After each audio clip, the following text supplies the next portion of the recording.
माता की बीजेपी जिंदाबाद जिंदाबाद నాయకత్వం ముందుగా పెద్దలు మాజీ మంత్రివర్యులు జాతీయ కార్యవర్గ సభ్యులు హుజూరాబాద్ శాసనసభ్యులు పెద్దలు ఈటెల రాజేందర్ గారు మీడియా మిత్రులను ఉద్దేశించి మాట్లాడుతున్నారు.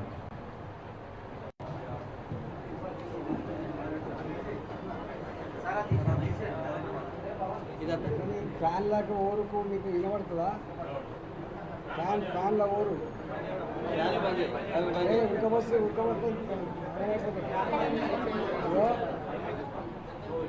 ఫ్యాన్ లేకపోతే మీకు ఉడకపోస్తుంది. లేదా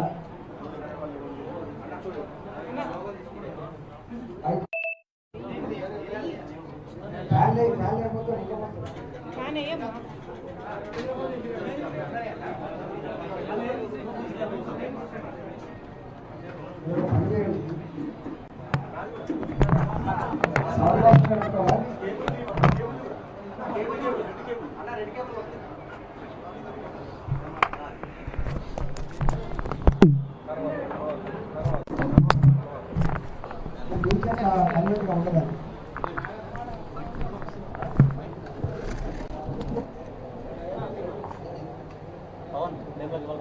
మావాడు మీకు కావాలంటే ఫీడ్బ్యాక్ ఇస్తాడు. నువ్వు ఫీడింగ్ చేయొచ్చు కదనే, క్లారిటీ చూసుకో సౌండ్ ఇట్లా.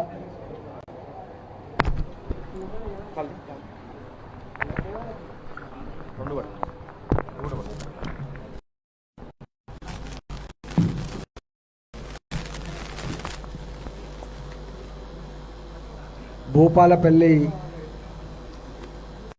అందరికీ నమస్కారం. మీరంతా గోదావరి పరివాహక ప్రాంతంలో గత వారం రోజులుగా గోదావరి ఉప్పొంగి వేలాది మంది ప్రజలు జీవితాలు అతలాకుతలమై లక్షల ఎకరాల పంటలను పోగొట్టుకొని ఇవాళ క్యాంపులలో బిక్కుబిక్కుమంటూ బతికేటువంటి వాళ్ళని మీరు చూస్తూ ఉన్నారు. మీరు సాహసంతో ప్రాణాలకు తెగించి వార్తల్ని కవర్ చేయాలని చెప్పి ప్రయత్నం చేసినప్పుడు జగిత్యాలలో ఎన్టీవీలో పనిచేసేటువంటి మీ సహచరుడు కూడా ఒకరు ఆ క్రమంలో మరణించడం జరిగింది. ఇవాళ ముఖ్యమంత్రి గారు తాను కానీ తన మంత్రివర్గ సహచరులు కానీ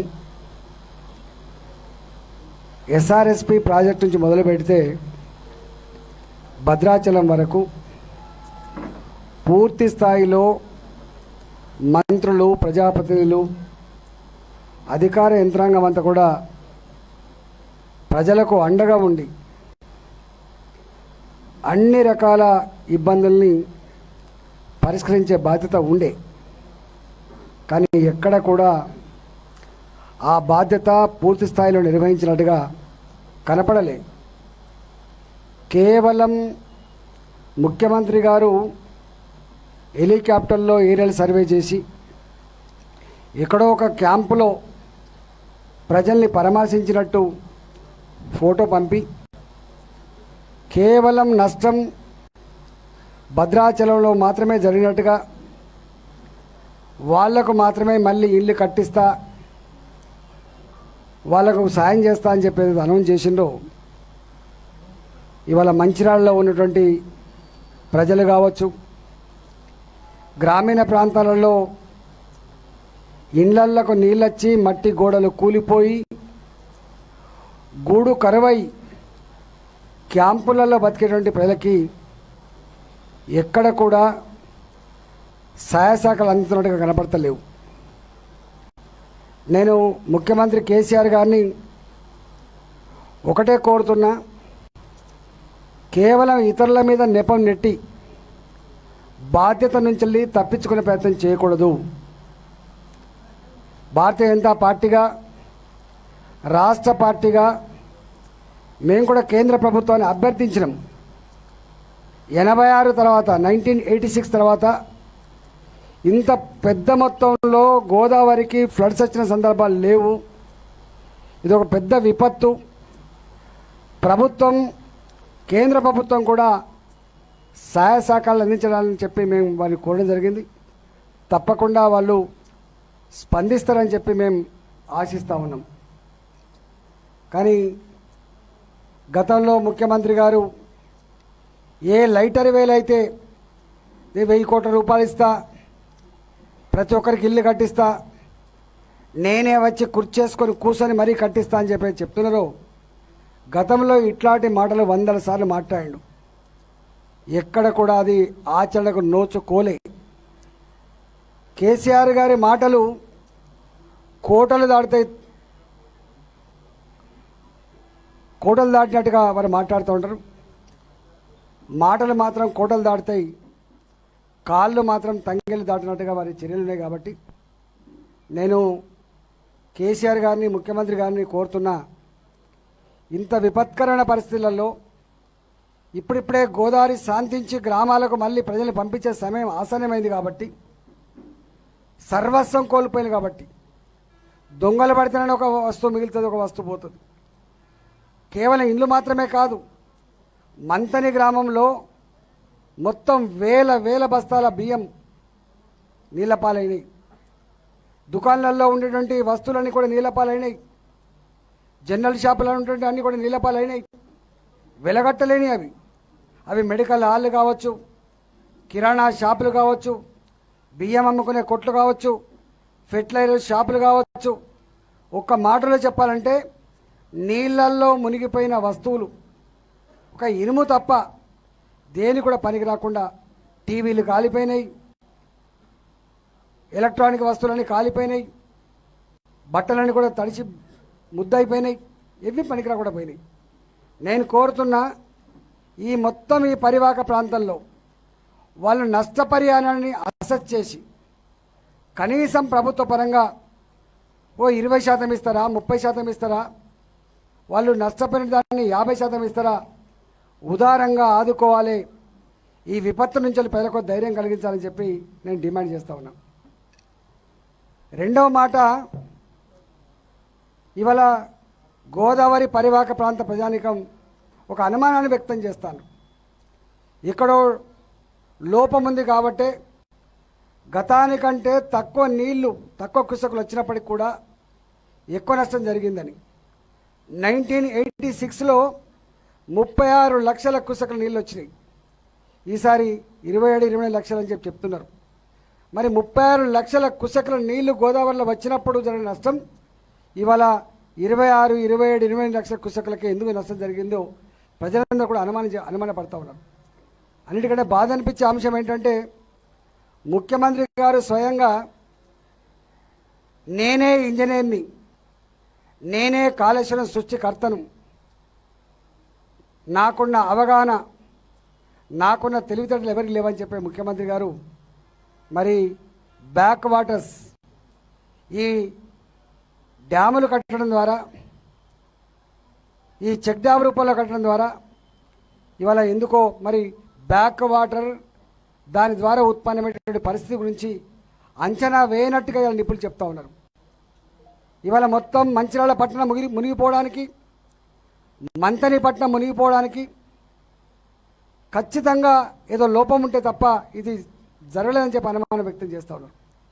ఇప్పటికైనా ముఖ్యమంత్రి బేషజాలకు పోకుండా ఇవాళ వచ్చినటువంటి ఈ వరద సమస్య, మునిగిపోయినటువంటి ఇండ్లు, ఏ ప్రాంతం వరకు నీళ్ళు వచ్చి మనకు ఇబ్బంది పెడుతున్నాయో ఆ బ్యాక్ వాటర్స్ మీద పూర్తిగా శాస్త్రీయంగా స్టడీ చేసి శాశ్వత నివారణ చర్యలు చేపట్టాలని చెప్పి నేను డిమాండ్ చేస్తూ ఉన్నా.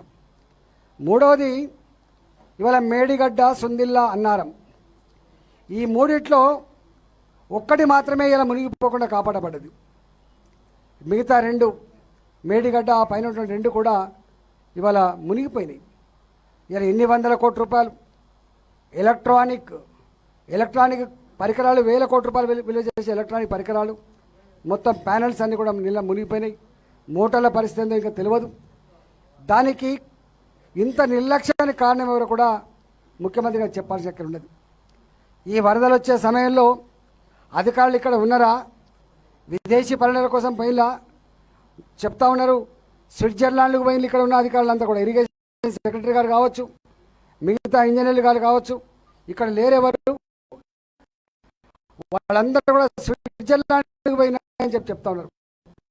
ఈ వరద వచ్చే సమయంలో అధికారులు కంటికి రెప్పలాగా ఇక్కడ జాగ్రత్త తీసుకోవాల్సిన బాధ్యతలో ఉన్న వాళ్ళు ఈ బాధ్యతను విస్మరించి స్విట్జర్లాండ్ దేశాలకు పోయిందంటే అంటే ఎంత అవగాహన ఉందో దాన్ని బట్టి మనకు అర్థం కావాలి.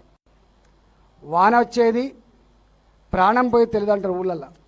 వాన ఎప్పుడు వస్తుందో ప్రాణం ఎప్పుడు పోతుందో తెలియదు అనుకుంటారు. కానీ ఇవాళ వర్షాకాలంలో ఏ క్షణంలో ఏమొస్తుందో తెలియని పరిస్థితులలో ఇలా అధికారులు కూడా అంటే ప్రభుత్వం ఎంత ముందు చూపుతూ ఉందో, ఎంత ప్రికాషనరీ మెజర్స్ తీసుకుంటా ఉందో దాన్ని బట్టి అర్థం కావాలి. నిర్లక్ష్యానికి నిలువుటెత్తు సాక్ష్యం ఇవాళ అధికారుల విదేశీ పర్యటనలు. ఇవాళ ఎవరు లేరు. ఇవాళ ఒక మాటలో చెప్పాలంటే ఇవాళ అవన్నీ మునిగిపోతున్నప్పుడు దాన్ని కాపాడాలని దానికి ఒక ప్రత్యామ్నాయ యంత్రాంగం లేక ఇవాళ మొత్తం కుప్పగూలిపోయింది. ఎన్ని వేల కోట్ల రూపాయలు నష్టం వస్తుందో ఇప్పటికి తెలియదు. ఇవాళ ముఖ్యమంత్రి గారికి ఒక అర్థం కావాలి. మొత్తం ఇప్పటి వరకు ఈ వ్యవస్థ ఇట్లా ఉంటే రెండు టీఎంసీ నీళ్ళనే ఇప్పటిదాకా మనం తీసుకోలేకపోయినాం. 2020లో నీళ్లు తీసుకోవడం మొదలైతే 2022 వరకు 139 టీఎంసీ నీళ్లు 139 టీఎంసీ నీళ్లు మాత్రం ఇప్పటిదాకా తీసుకున్నాం. మేము ఆనాడే చెప్పినాం, మనకు ఎస్ఆర్ఎస్పి 3 ఏళ్ల కోసం నిండుతూ ఉంటుంది. ఆ నీళ్ళే మిడిమానేరు తీసుకొచ్చుకోవచ్చు, ఎల్ఎండి తీసుకొచ్చుకోవచ్చు, అక్కడి నుంచి అవసరమైతే రంగనాథ సాగర్ తీసుకుపోవచ్చు, అక్కడి నుంచి వెళ్ళి కొండపోచమ్మ తీసుకుపోవచ్చు అని చెప్పి ఆనాడు చెప్పిన నిపుణులంతా కూడా. కానీ వినకుండా ఇవాళ వారు మాకు 2 టీఎంసీలు కావాలి కట్టుకున్నాడు. 3వ టీఎంసీ కోసం కూడా ఇలా మళ్ళీ అప్పు తెచ్చి ఆ పని చేసే ప్రయత్నం చేస్తున్నాడు. ఇప్పటికే 139 టీఎంసీల నీళ్లు నువ్వు ఎత్తిపోస్తే వచ్చిన కరెంటు బిల్లు 3080 కోట్లు. 139 టీఎంసీలు ఇవాళ వస్తే ఈ 3 ఏళ్లలో దానికి కరెంటు బిల్లు కట్టింది 3080 కోట్ల రూపాయలు. అంటే ఒక్క టీఎంసీ నీళ్లు ఎత్తిపోవడానికి ఇవాళ 27 కోట్ల 30 లక్షలు ఎంతో ఖర్చు అయినట్టుగా వాళ్ళు లెక్కలిస్తూ ఉన్నారు. ఈ 3080 కోట్ల రూపాయలని మనం ఈ 139 టీఎంసీల నీళ్ళకు కనుక మనం డివైడ్ చేస్తే ఇలా ఒక్కొక్క ఎకరం మీద ఒక టీఎంసీ నీళ్లు 10,000 ఎకరాలకు పారిస్తే ఒక్కొక్క టీఎంసీ నీళ్లు 10,000 ఎకరాలకు పారితే ఒక ఎకరానికి ప్రభుత్వం ఖర్చు పెట్టే డబ్బు 27,000 పైచిలకు 27,300 రూపాయలు. అంటే మీకు దాన్ని బట్టి అర్థం కావాలి. మొత్తంగానే కనుక 3 టీఎంసీలు పెట్టి 240 టీఎంసీలు కనుక లిఫ్ట్ చేస్తే మనం కట్టాల్సిన డబ్బు దాదాపు 6,000 కోట్ల పైచిలకు. పోయిన కరెంటు బిల్లు యూనిట్కి 5 రూపాయలు 80 రూపాయలు, ఇవాళ 6 రూపాయలు 30 రూపాయలు. అంతకుముందు ఫిక్స్డ్ ఛార్జెస్ ఒక పర్ కేవీఏ 165 రూపాయలు, ఇవాళ 270 రూపాయలు. ఈ పెరిగిన కరెంటు బిల్లులతో రేపు ఒక ఎకరం కనుక వ్యవసాయం చేయాలనుకుంటే మనకు అయ్యే ఖర్చు ఇది మిడిమానేరు వరకే నేను చెప్తున్నది. రంగనాథ సాగర్ వేరు, కొండపోచమ్మ సాగర్ వేరు, ఇవాళ మిగతా ప్రాజెక్టులు వేరు. ఇట్లా భారం ఇవాళ మురళి లాంటి ఆఫీసర్ వాళ్ళు స్టేట్మెంట్ ఇచ్చాడు. అసలు ఇది నడపగలమా లేకపోతే ఇది మ్యూజియం లాగా మారిపోద్దా అని చెప్పి వాళ్ళు అనుమానం వ్యక్తం చేస్తూ ఉన్నారు. నేను ఒకటే ఈ సందర్భంగా ముఖ్యమంత్రి డిమాండ్ చేస్తున్నా, ఈ 2 టీఎంసీలే ఇప్పటికీ వాడుకోని స్థితిలో ఉన్న ప్రభుత్వం మళ్ళా 3వ టీఎంసీ కోసం ఎవరికో ఇంజనీరింగ్ సంస్థ కట్టబెట్టడం కోసం ఇవాళ వాళ్ళ కమిషన్ల కోసం కట్టబెట్టే ప్రయత్నం ఇది తప్పు. ముఖ్యమంత్రి గారు ఇప్పటికైనా 3వ టీఎంసీ మీద ఇలా ఏ సొరంగ మార్గం అయితే వాళ్ళు సజెస్ట్ చేస్తూ ఉన్నారో, ఈ పైపుల ద్వారా నీళ్లు తేవద్దని చెప్పి సజెస్ట్ చేస్తున్నారో ఆ ఇంజనీర్ల మాటలు విని ప్రజాధనం వృధా కాకుండా చేయమని చెప్పి నేను కోరుతా ఉన్నా. 2 టీఎంసీలను కనుక మీరు పూర్తి స్థాయిలో వాడుకుంటే నిజంగానే అవసరం పడితే మళ్ళీ 3వ టీఎంసీ తెచ్చుకోవచ్చు, కానీ ఇట్లాంటి పని చేయకూడదని చెప్పి నేను కోరుతా ఉన్నా. చివరగా భారతీయ జనతా పార్టీ ఈరోజు జిల్లా సమావేశాలు ప్రతి 3 నెలలకోసారి జరుగుతూ ఉంటాయి. మీకు తెలుసు, ఒకనాటి పరిస్థితి వేరు, ఇవాళ పరిస్థితి వేరు. ప్రతి గ్రామంలో కూడా ఇవాళ కేసీఆర్ ప్రభుత్వాన్ని ఓడగొట్టాలి అనే కృతనిశ్చయానికి వచ్చింది వాళ్ళ. ఈ కులము ఈ వర్గము ఆ వర్గం అని తేడా లేకుండా పూర్తి స్థాయిలో అర్థమైంది. కేసీఆర్ ఇచ్చే పెన్షన్ పెద్ద కొడుకు ఇస్తలేడు, మన దోసుకొని మన సొమ్ము ఇస్తున్నారని. కేసీఆర్ ఇచ్చే కళ్యాణ లక్ష్మి చెక్కు మేనమావలాగా కేసీఆర్ ఇస్తలేడు, మన గ్రామాలలో మందు షాపులు పెట్టి మద్యం సీసాలు అమ్మి మన ఇళ్లలో చిచ్చు పెట్టించి మన పుస్తల తాళ్ళు తెంపి మన యువకులని మద్యం వ్యసనానికి బానిస చేసి మన యువకుల్ని చంపి ఆ వచ్చిన డబ్బుతోటే ఇస్తున్నాడు తప్ప కేసీఆర్ తన ఇంట్లోకి వెళ్ళి ఇస్తున్నట్టుగా ఏం భావించట్లేదు. ఒకప్పుడు ఈయన గారి మాటలను నమ్మి మోసపోయినాం, ఇంకా మోసపోవద్దు, కేసీఆర్ కనుక నమ్మితే గోసపడతామని చెప్పి అన్ని గ్రామాలలో అన్ని వర్గాల ప్రజలు కూడా భావిస్తూ ఉన్నారు. దానికి ప్రత్యామ్నాయం ఇవాళ కేసీఆర్ గారిని ఎదుర్కోగలిగే సత్తా, నిలువరించగలిగే సత్తా, రాజకీయంగా ఓడగొట్టగలిగే సత్తా, ప్రజానీకంలో విశ్వాసం కలిగించగలిగే సత్తా రేపు ఈ భారత ప్రభుత్వం యొక్క అండతో, నరేంద్ర మోడీ గారి అండతో, భారతీయ జనతా పార్టీ కేంద్ర నాయకత్వం అండతో తెలంగాణ గడ్డ మీద కూడా భారతీయ జనతా పార్టీ గెలవబోతా ఉంది. భారతీయ జనతా పార్టీ తప్పకుండా ఈ రాష్ట్రానికి ఒక మంచి మార్గదర్శకాన్ని, ప్రజానీకానికి ఒక మంచి సుపరిపాలన అందించడం కోసం ప్రయత్నం చేస్తున్న విశ్వాసం ఇలా ప్రజల్లో కలిగింది. కాబట్టే ఇవాళ ఆదిలాబాద్ నుంచి మొదలుపెట్టి అలంపూర్ వరకు కావచ్చు, ఇవాళ కొత్తగూడెం నుంచి మొదలుపెట్టి వికారాబాద్ తాండూరు వరకు కావచ్చు, అన్ని జిల్లాలలో అన్ని పట్టణాలలో అన్ని గ్రామాలలో కూడా భారతీయ జనతా పార్టీని ప్రజలు కూడా ఆదరిస్తూ ఉన్నారు.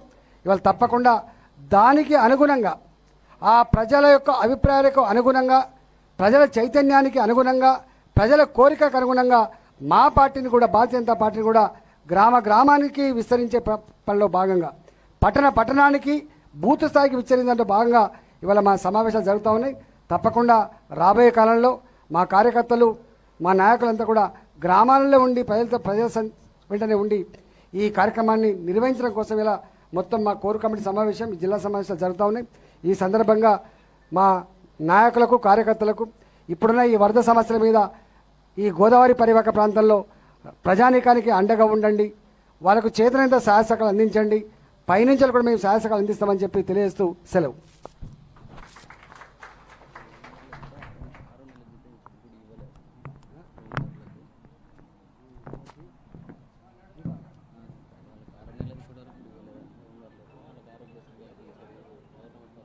మీరు చూస్తున్నారు ఐ డ్రీమ్ న్యూస్ ని. Please subscribe I dreams.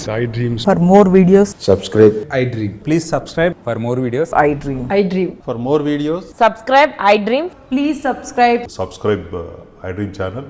Do subscribe. I dream. I dream ఛానల్ని సబ్స్క్రైబ్ చేయండి. Do watch I Dream.